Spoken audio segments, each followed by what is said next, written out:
So as I was saying, nuclear chemistry and kinetics, sort of where we got into last time.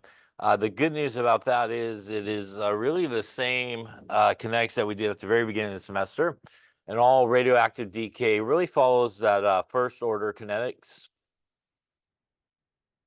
And as hopefully you remember, first order kinetics, we have a rate constant of 1/2. So really 1/2 some unit of time. As I mentioned before, when you're dealing in sort of nuclear chemistry circles, if you will, they sometimes will not call this the rate constant, but they'll call it the decay constant. It's kind of the same idea.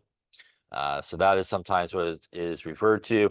Also, they'll sometimes use some different symbols. Some people will use lambda actually for that, um, or you could just use the K like normal.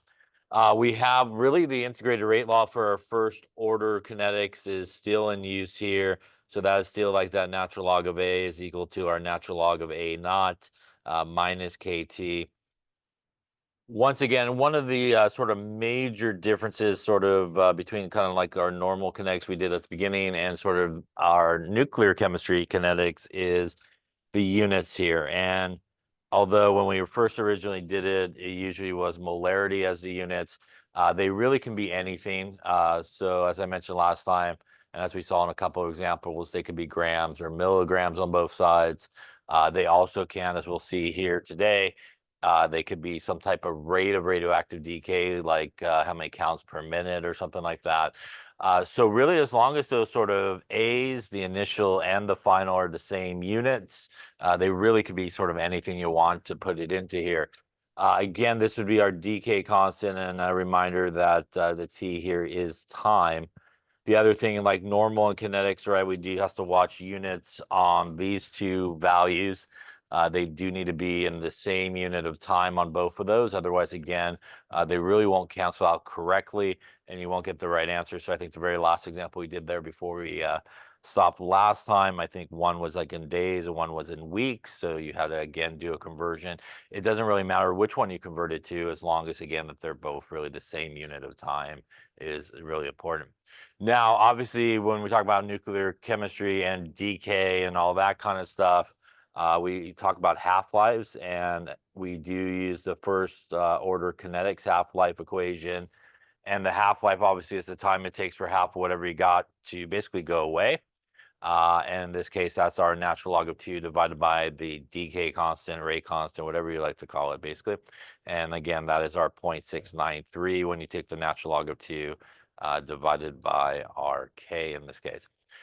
As I also mentioned last time, as we'll see a little bit today, it is extremely common, especially in nuclear chemistry, for them to give you kind of the half-life, but not the decay constant. So very often, both of these formulas are used together.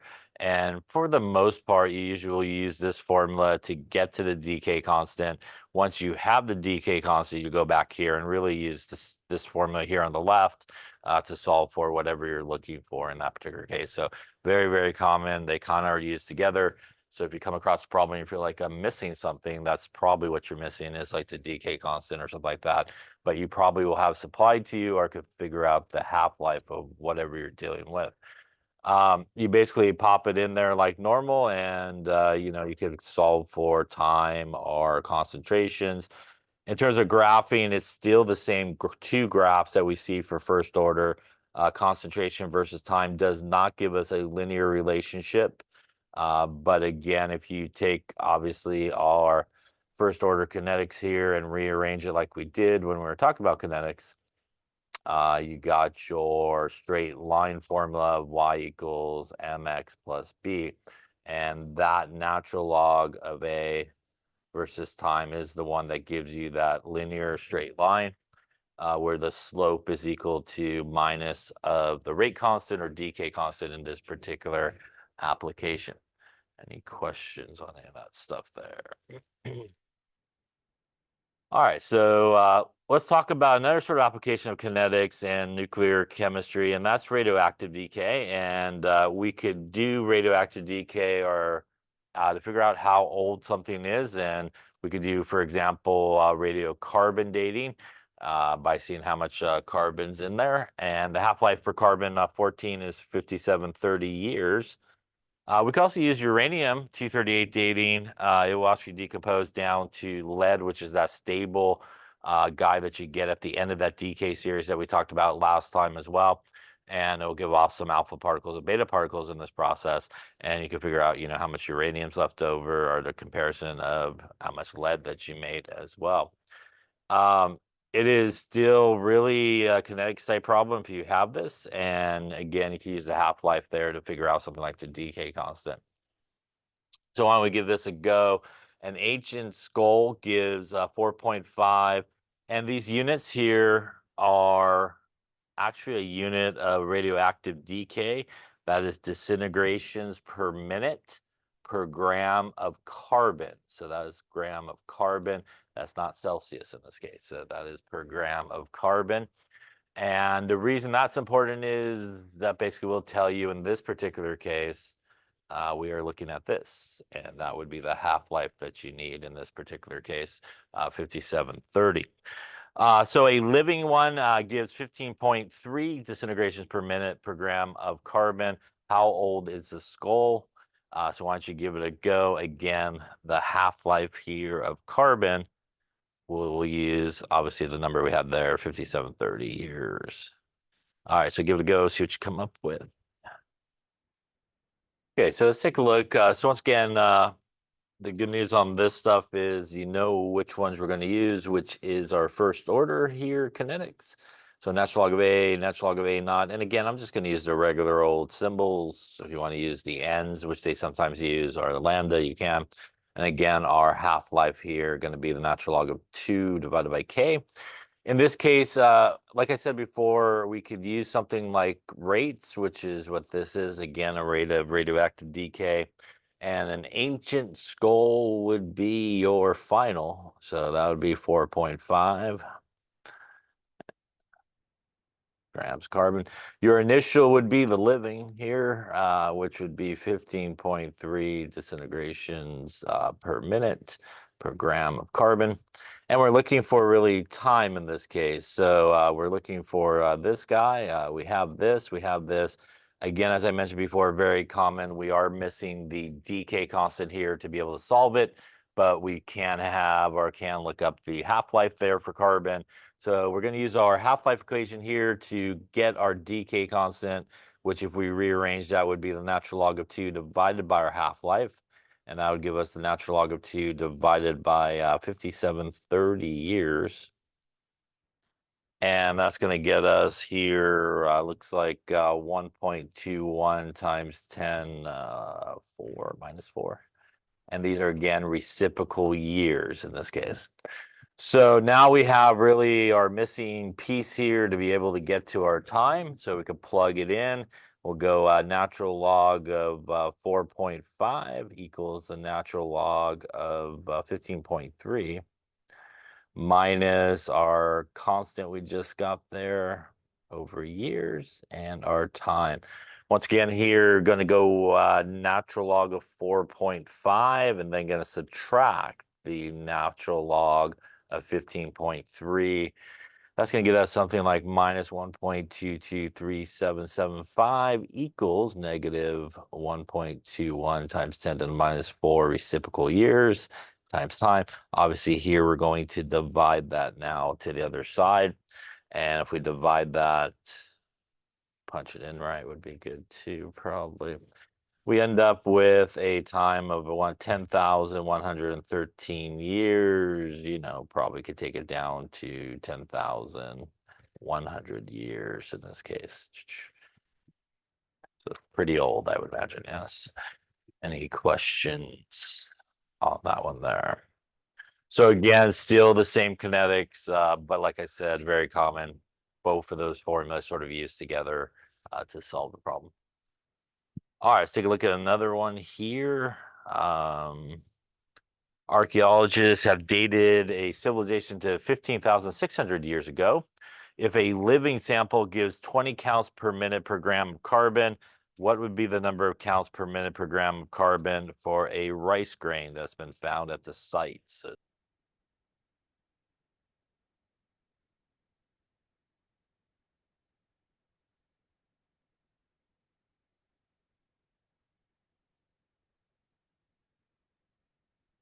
Okay, so let's take a look again here. We have really a rate of radioactive decay. The important part, obviously, here is the carbon part. That again, much like the last one, we're going to use basically our same half-life there, 5730.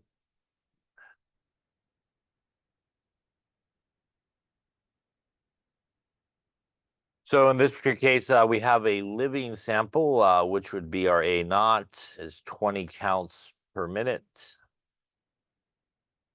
per gram of carbon. And we are looking for how many counts per minute there would be at the end. And we have a time in this case of 15,600 years. Once again, here we are missing our decay constant in order to solve. So we will use our half-life equation here like we did before to get to our decay constant in this case. And here that would be the natural log of 2 divided by our 5730 years. That's going to give us obviously the same one that we had there on the previous problem, 1.21 times 10 to the minus 4, I think it was, reciprocal years in this case. Now that we have that, again, that's sort of the missing piece that we need to solve this problem. And we will put it into our first order here.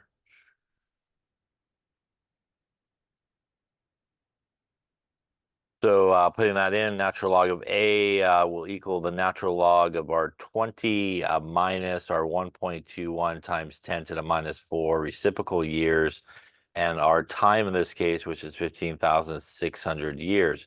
Here, in terms of the units of time, we're good. They're both years, so we don't have to worry about it not canceling out correctly. We can pretty much clean up the right-hand side here. So we'll go natural log of 20 minus 1.21 to the minus 4 times 15,600. That's going to give us, I think, a natural log of A is equal to 1.10813. We're going to E both sides there. That should take care of that, hopefully. And that will give us basically that we will end up with about 3.03 counts per minute per gram of carbon in this particular case. We see that it should make sense because our living guy is living, so it's pretty new, and it has a lot higher count than something that's been around a long time. It has a much lower count as it's gone through more half-lives in that case.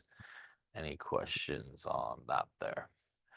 All right, so obviously you can use really our same kinetics equations here to figure out how old something is, you know. I ask you how old your double is on the final, you'll be able to tell me when you find it in the parking lot. Yeah. All right, any questions on that there? All right, so the next thing we're gonna actually talk about is take a look at this here. Where does sort of the energy of fission come from? And a reminder that fission is the situation where you have sort of a stable nucleus. And what will happen in a fission reaction is a stable nucleus will basically break apart into two new nucleuses. It oftentimes will release a bunch of neutrons, and also a bunch of energy will sort of happen. Now, this can be spontaneous, as we talked about a little bit earlier. You could also kind of make this happen as well, and you could shoot some type of particle at it, like a neutron, for example.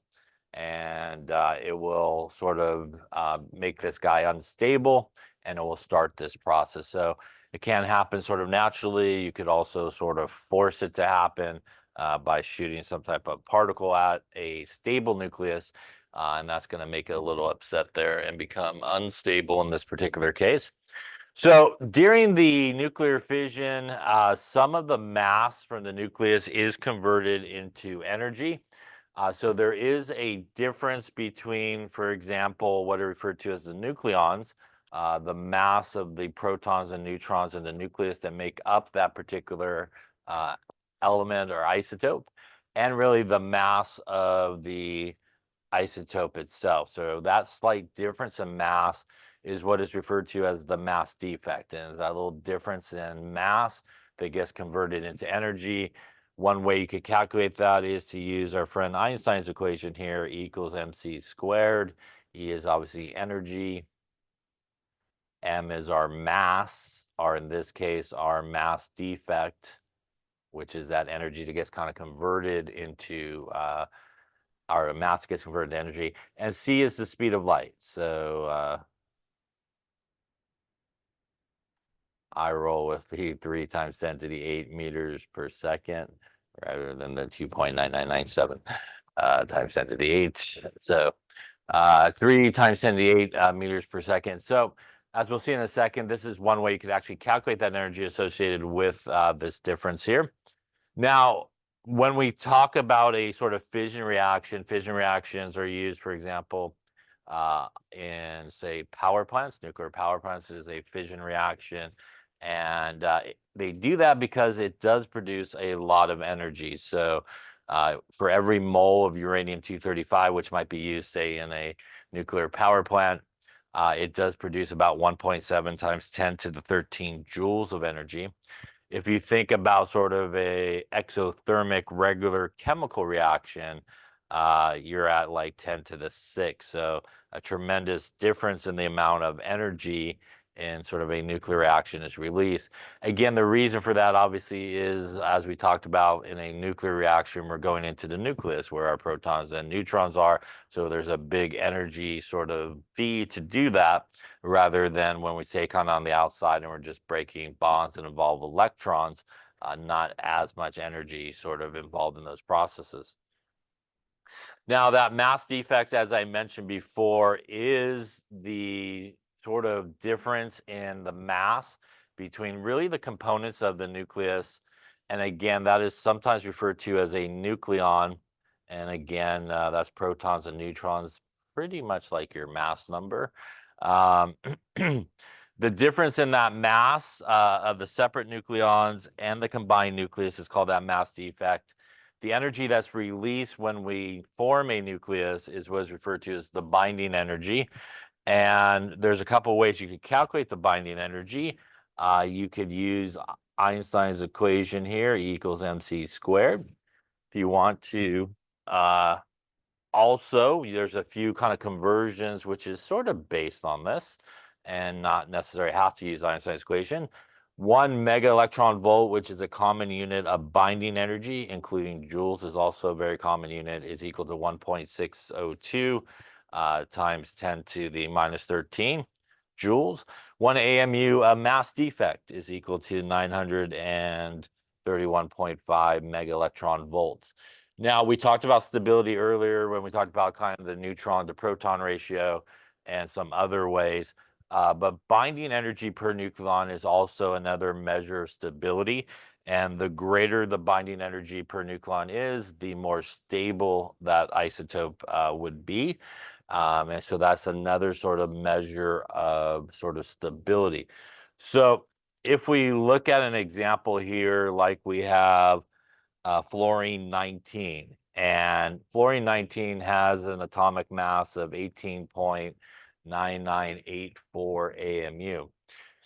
Now, if we want to calculate the nuclear binding energy associated with this, which is, again, the energy required to really break up the nucleus into its components, or the binding energy is the one that is basically when it comes together.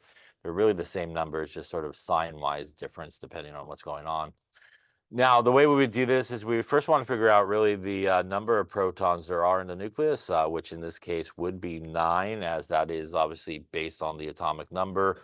We could figure out our number of neutrons by taking our mass number, which in this case is 19, minus our atomic number, which would give us basically 10 protons. So we could calculate the mass defect, which again is the difference of the components and the mass of the isotope, by taking 9 times the atomic mass of a proton, which is 1.007825 AMU. So that is our proton atomic mass. We could add it to 10 times the atomic mass of our neutron, which is 1.008665 AMU. And again, that is our neutron. atomic mass. And we could then subtract it from the mass of the isotope here, which is 18.9984 AMU. And if we do that, we will end up with here 9 times 1.007825 plus 10 times 1.008665 minus 18.9984. That's going to give us a mass defect of 0.1587 AMU. So this is basically the difference between the mass of this isotope and really the mass of what makes up the nucleus, our protons and neutrons together. This is basically the mass that's going to get converted into energy in this process of when it's kind of making this isotope. We can figure out how much energy that's going to be by, again, doing really one of two ways. And we'll look at both ways here, and you can really kind of choose whichever way you want to do it. So the first way is, like I said before, we can use Einstein's equation, which is E is equal to mc squared. And here we would put in our mass defect, which is 0.1587 AMU. We would then times it by 3 times 10 to the 8 meters per second and square it. And if we do that there, we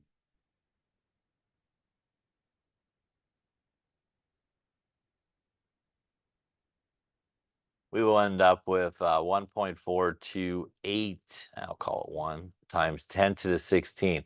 Now, the units here are actually AMU, and because we squared our C, meters squared over second squared. Now, as I mentioned before, a very common unit of binding energy is joules and also mega electron volts. Perhaps you remember that 1 joule is equal to a kilogram meters squared second squared. So if we look at those units, we're pretty darn close. We just got to get rid of the AMU. So what you could do is you could take this number,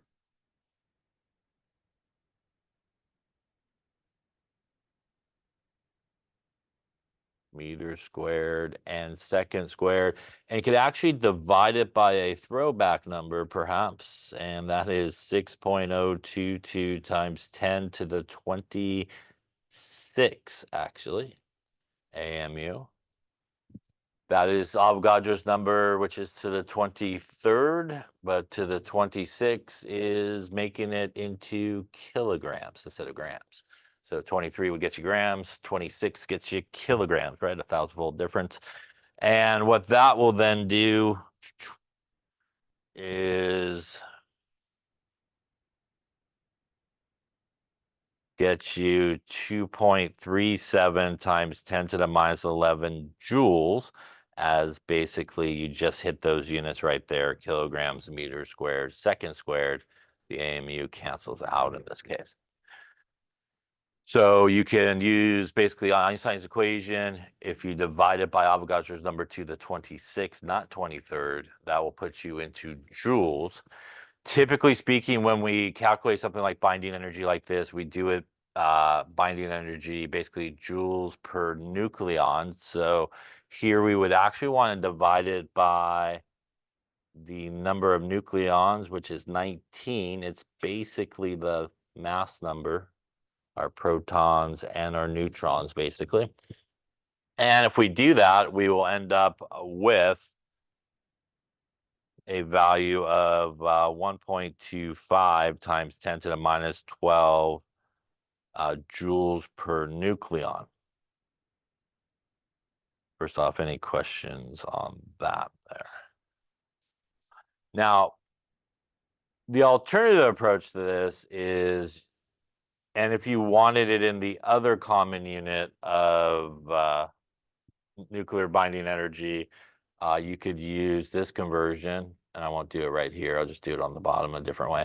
You can use 1 mega electron volt is that 1.602 times 10 to the minus 13 joules that we saw earlier. So you could convert it from joules into mega electron volts per nucleon as well.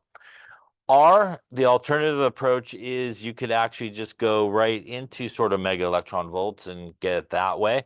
So you could have done this exact same calculation up until this point, and you could take your mass defect and you could use the conversion we saw on the previous slide where 1 AMU is 931.5 mega electron volts, and that would get you 0.1587 times 931.5, get you about 147.83 mega electron volts. You could divide that by 19 nucleons, and that would tell you that it's roughly 7.78 mega electron volts per nucleon. And that's an acceptable unit of binding energy. But again, if you wanted to, just to show you as well, you can use this conversion here that we also saw, 1 mega electron volt, 1.602 times 10 to the minus 13 joules. And if you take that there, 1.602 to the minus 13, you get your 2. I guess I could have done it the other way, but 37 times 10 to the minus 11 joules, which again, you could also divide by your 19 nucleons, and that will get you back up here as well. So you could have done either way and get it to your joules per nucleon. Obviously, I could have also did that guy down here and converted it into joules per nucleon as well. So whichever way you wanted to do it.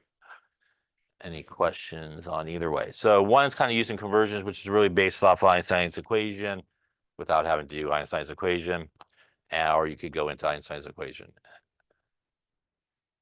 So those are, again, two very common units of nuclear binding energy.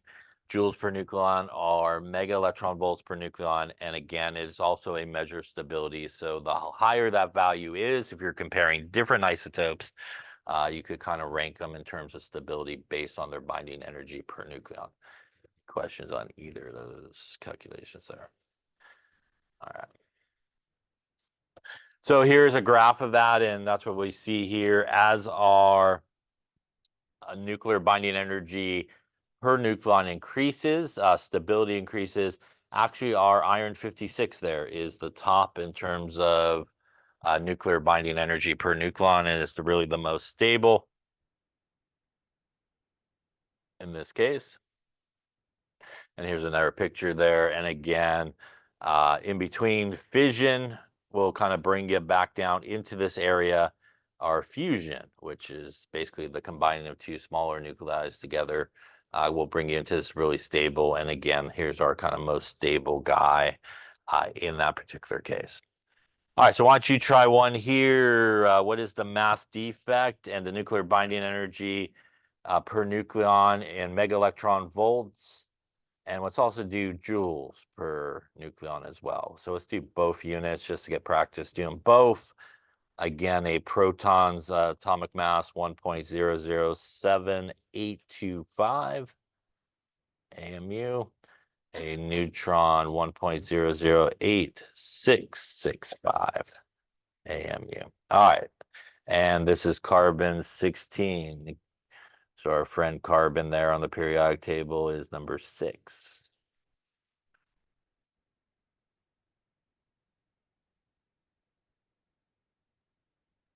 So we're looking for the binding energy in both units, mega electron volts per nucleon. And I guess it's a better way of doing that. And joules per nucleon.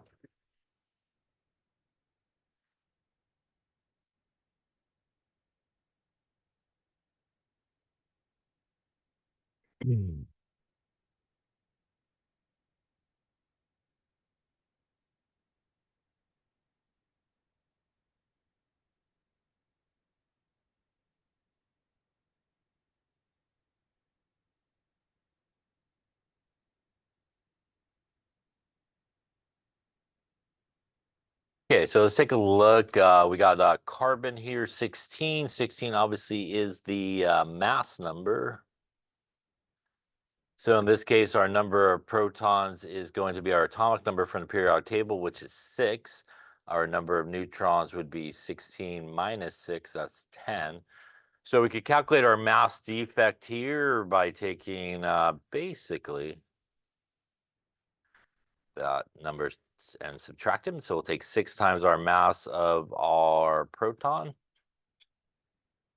We'll add it to our other nucleus member there, 10 neutrons times the mass of our neutron. Again, we're going to subtract this from the mass of the isotope, which is 16.014701. And we will end up with 6 times 1.007825 plus 10 times 1.008665. And we'll subtract 16.014701. Like I put too many numbers there, 16.014701, I guess not.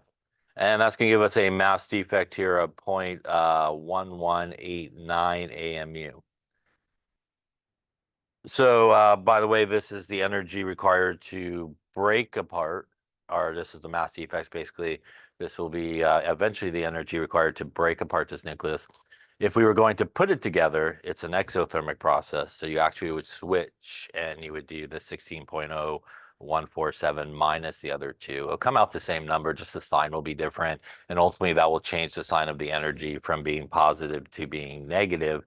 So you can do it either way. It just depends on whether you're putting the isotope together or you're breaking it apart. And it has to do with the energy, either being endothermic or exothermic to do that. So if you find yourself in a situation where you end up with like a negative value here, it's not necessarily wrong. It could just be that situation happening that you're kind of putting together. You want to release the energy, and sometimes people will do it that way as well. So this again is that energy, or that mass is going to be converted to energy. So if you want to use Einstein's version here, you could do that, and we would put our mass defect in here at 0.1189 AMU. We again would take our 3 times 10 to the 8 meters per second and square it. And that's going to get us here, squared 0.1189. We'll call it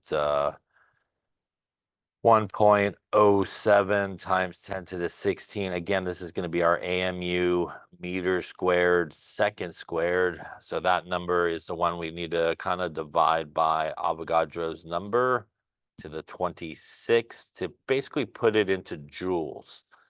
So again, if you go this route, you do have to sort of incorporate Avogadro's number there to the 26th. And that will get rid of the AMU and turn it into kilograms, and also ultimately turn it into joules. So that'll get you something like 1.78 times 10 to the minus 11 joules, as you end up with kilograms, meter squared, second squared, which is equal to a joule.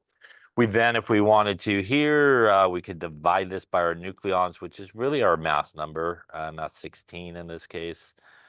And we would divide it by 16, and that'll give us one of the answers we're looking for, which is 1.11 times 10 to the minus 12 joules per nucleon.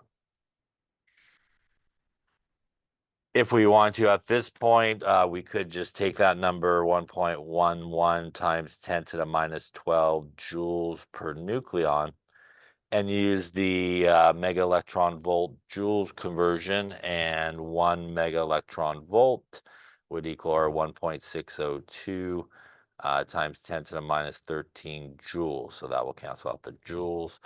And since we already divided it by nucleon, we'd be in business. So we'll divide that by 1.602 to the minus 13.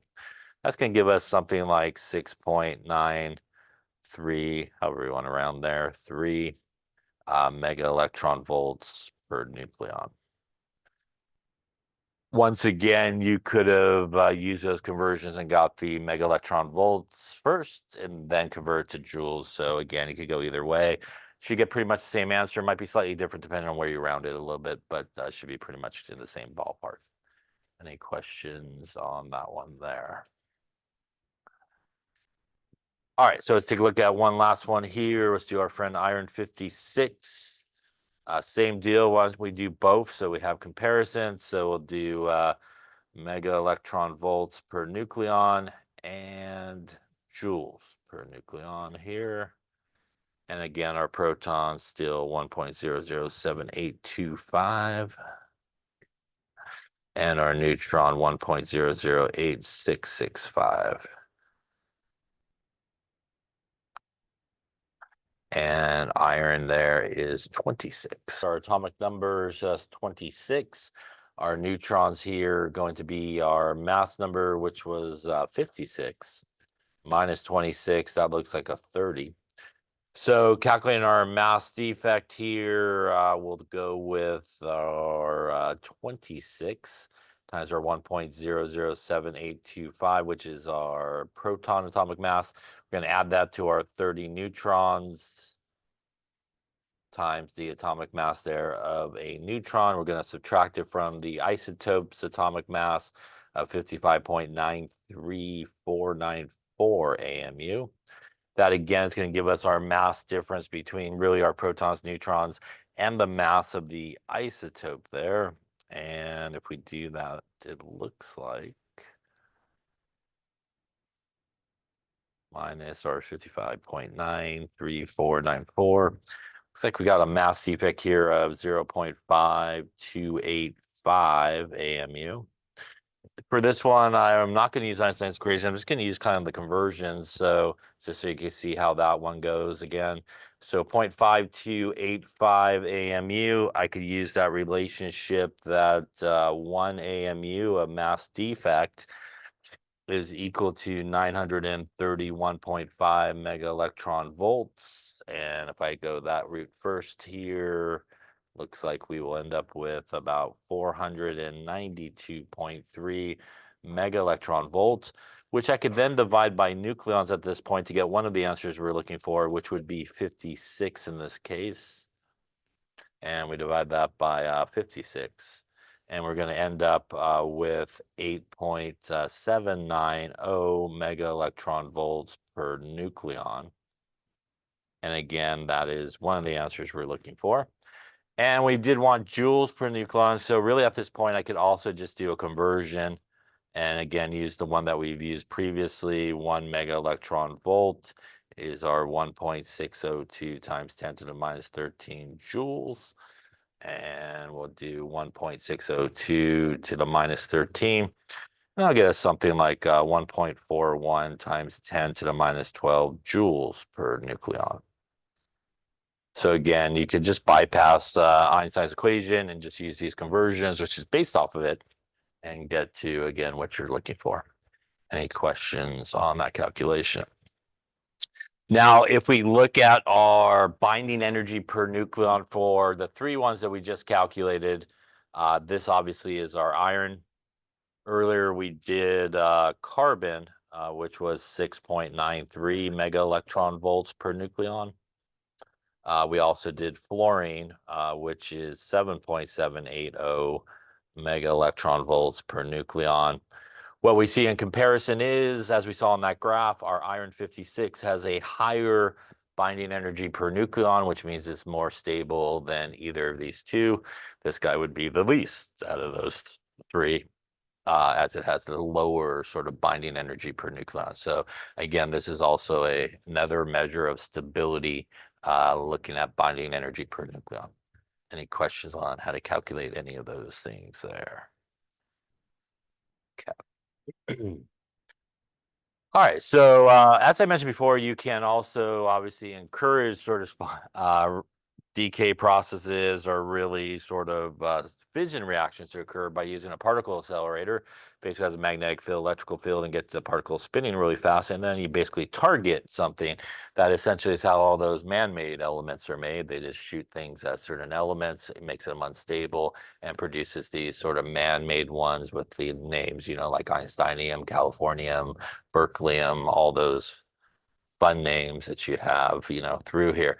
This is what's sometimes referred to as nuclear transmutation. Transmutation is basically the idea that you have something that's relatively stable, but then you shoot some type of particle at it, like neutrons, alpha particles, and basically it will cause it to become unstable and go through this decay process of fission and produce these things like americium, like I said, californium, einsteinium, all those sort of elements. Now, this fission reaction, as I mentioned, can be basically generated this way.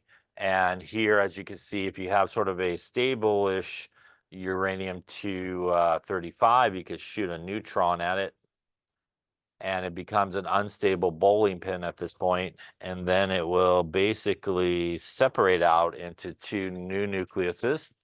And it will also generate some more neutrons on the back end of this, and definitely some energy as well gets made here along the way. And as you can see, if you kind of do your products minus your reactants in terms of the mass of everything that you started with to the mass of your guys that you ended with, you will see that basically you get something like 2 times 10 to the 13 joules of energy for every uranium-235 that goes through this fission type reaction. In comparison to a regular sort of chemical reaction like the combustion of a ton of coal, you get like 5 times 10 to the 7 joules. The reason they use this comparison here is those are the two common ways to get energy. Is you can burn coal and use the energy from that to produce energy, basically. Or you could do something like a fission reaction here in a nuclear power plant to produce energy. So you get a lot more sort of energy bang for your buck there in a fission reaction than you would by burning, say, coal to produce energy. Now, when we talk about fission reactions, although it always will usually separate into a couple of new nucleuses, you're not always guaranteed every time to get the same product. So you won't always get the same products along the way, but there are some common sort of mass numbers in terms of products that come out of these reactions. But again, you don't always get the exact same thing every time this reaction occurs or this fission reaction occurs. So it's sort of a crapshoot of the products that you get that are produced in the result of this. This is also the reaction, for example, that's used in something like a nuclear bomb, and sometimes it's referred to as a nuclear chain reaction. And a nuclear chain reaction is really this fission reaction that basically will just keep on going. So just keep going and going and going. And the way that you can do that is you need what is referred to as the critical mass. And the critical mass of something like uranium very much is the amount of uranium you would need to basically just fuel this reaction endlessly. It'll just keep going and going and going. The reason this happens is if you think about this sort of fission reaction that we just saw, what really kicks off the fission reaction is we shoot like a neutron at it. The result of this fission reaction is you get two new nucleuses and you produce a bunch of neutrons. So what you produce as a result of this reaction is actually what starts the reaction, and that means you have lots of those neutrons available to continue this reaction going. And if left unchecked, it can just keep growing exponentially.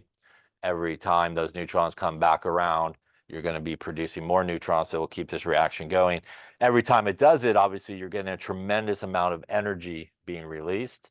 You're also getting a tremendous amount of radioactive byproducts that are getting released as well in every of these steps as they're being made. If you keep it at a sort of non-critical situation, you could kind of control this reaction without letting it get sort of out of control. And obviously, if you hit critical mass, as you can see here, it's just going to kind of keep growing and growing. It's like a nuclear sort of weapon is sort of subcritical masses of uranium, for example, when it's got some explosives there to the pocket, and now you have a critical mass of uranium, which will allow this reaction basically to continue to go, releasing, like I said, a lot of energy and really a lot of radioactive byproducts are going to be around for a long time and causes obviously a lot of damage.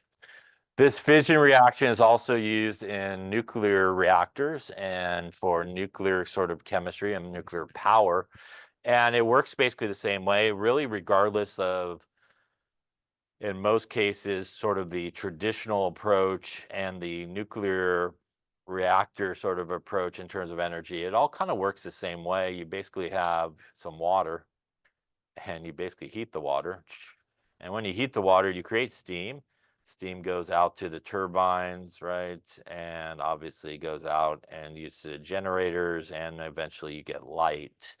Nice thing about steam is you cool it back down, kind of have a cycle happen and get it back to liquid water and keep this process going. So in a nuclear reaction, the way that we heat the water is through a fission reaction. In a traditional sort of coal-powered power plant, that's done by heating coal, which again is why that comparison of coal to a fission reaction in terms of energy is used. So in a nuclear power plant, you usually have these pretty big containers on the, and inside you have sort of where the nuclear reaction occurs. So in here is where the fission reaction occurs. And you have things that are known as fuel rods, and fuel rods are essentially like eraser size uranium pellets. And basically it will go through the fission reaction. As it does so, it has its own sort of water supply that's sort of insulated, and it goes to a bigger sort of water supply out there. And the heat that's going to be generated from that water is going to be super, super hot. It's going to cause, obviously, this guy to start to evaporate again out to the turbines and used to generate electricity in this particular case. Why does it not get out of control? They try to have some preventative type measures. They keep usually the uranium to a non-critical level, which means that it hopefully will not be able to sustain a chain reaction and keep it going out of control. The other sort of important thing is they typically have control rods. And control rods are these rods that are, dipped in things like cadmium. And these guys are good neutron absorbers. So you have these neutron absorbers basically in there. And that's really important, again, for the fission reaction, because what kicks it off is the neutron. So, and it's also will make neutrons. So by having these sort of control rods, what it does is it kind of takes some neutrons out of play, and it allows basically the reaction to be maintained under control without going sort of, again, exponentially out and just continuously growing and creating too much energy really, really quick. So relatively safe-ish in that sense. They have those control measures in there, unless they do a safety test, for example, and take out too many control rods, and then it does not go so well. And that's sort of what happened in Chernobyl when it sort of melted down, sort of the nuclear reactor. For us, right, we got some San Onofre there off the 5, our nuclear reactors there out there by the water, and that's typically where you see a lot of nuclear reactors sort of positioned next to a large body of water that they can use to cool everything down and use that source of water. Also, if you drive to Arizona off the 10 there, like Palo Verde, they have a nuclear power plant over there. And typically in a situation like that where they don't have a giant source of water, they will also have very big cooling towers full of water that they use for that sort of process. So that versus, say, a coal power plant, they both obviously have drawbacks and benefits. In a traditional coal power plant, they does produce a lot of pollutants when they sort of burn the coal, sulfur and carbon type of waste products. In terms of nuclear reactors and this fission reaction, it produces a lot of energy, but it does produce a lot of what's sometimes referred to as spent fuel. And spent fuel are all those sort of products that are made as the result of those fission reactions. The problem with that is that's a lot of nuclear waste that has half-lives of thousands and thousands of years, which means that it has to be put somewhere for a very, very long time. And for a very long time, nobody wanted it anywhere near them. So for a lot of years, what they would do is to kind of keep it all there in the nuclear power plant. They just kind of keep everything stored there because nobody wanted to transport it through their neighborhood or anything like that. So I think a number of years ago in Nevada, they built a big old hole. And that's where I think they have actually started to use it. For a lot of years they wouldn't use it, but they've started using it. And now that's how they keep the lights on there on the strip, right? So all those neon lights, is they have all that waste there. But they actually started using it, I think, nowadays. A lot of our nuclear reactors actually in this country have been kind of decommissioned and sort of shut down because it's too much money to keep them and update them to sort of safety standards and stuff like that. So a lot of them actually are not in use so much anymore. So nuclear fission, again, as I mentioned before, this is sort of the downside, obviously, of it. You have a lot of the spent fuel. That's just a byproduct of that reaction. And the problem with that is for storage time, that's a lot of years. That's like, 10 to the 4 years. That's a lot of years to keep it somewhere. And like I said, that created a lot of problems of where do you keep it, who's in charge of it, and what do you keep it in for all those years. All right, so fusion, on the other hand, fusion is different than fission. And in a fusion reaction, typically what we do is we take two smaller guys and sort of combo them together to make a larger isotope. This happens at really, really high temperatures, like your vacation on the sun type temperatures. That high of a temperature is typically where fusion occurs. That's why in all those movies, they want the guy or the scientist that invented cold fusion that can be done at normal temperatures rather than normal fusion that usually has to be done at really, really high temperatures. Now, obviously, we also use radioisotopes in medicine. And as we talked about a little bit earlier, you definitely would want some type of isotope that has a really small half-life, obviously, if you're using it in medicine.